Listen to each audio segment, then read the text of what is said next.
Now, moving on, former Conservative peer Michelle Mone has admitted that she benefited from tens of millions of pounds in profits from personal protective equipment or PPE sold to the UK government during the COVID pandemic by a company led by her husband, Doug Barrowman.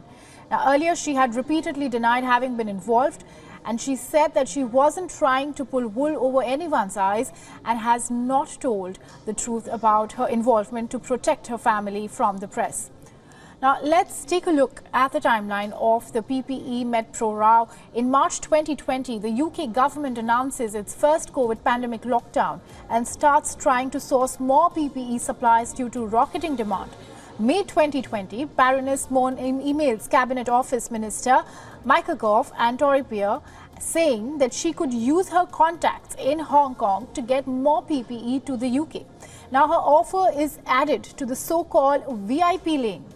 The company is then awarded its first contract with the Department of Health and Social Care for £80.85 million for the supply of 210 million face masks.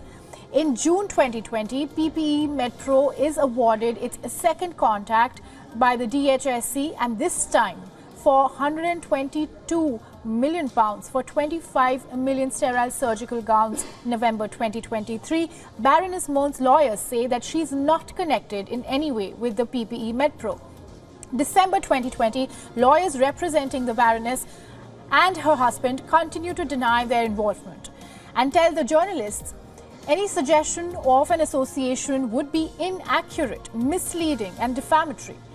Now, in November 2021, the Freedom of Information request reveals Baroness Mone referred the company to the government through Gove and Lord Agnew, which later was processed through the VIP lane.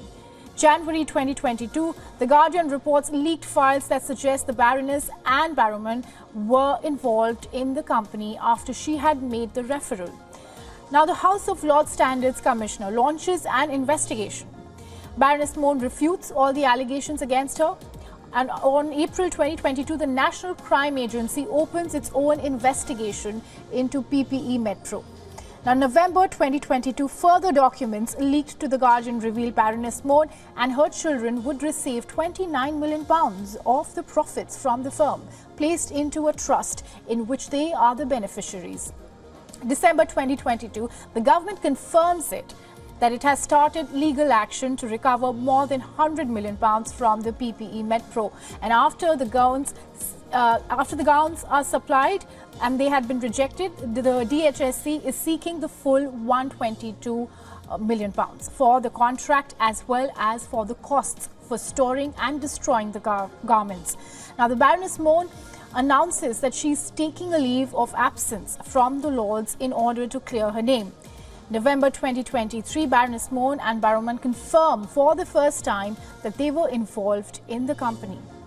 The Labour Party has now also called on Gove to appear before MPs to face questions over the scandal. And the National Crime Agency is also investigating allegations of fraud and bribery.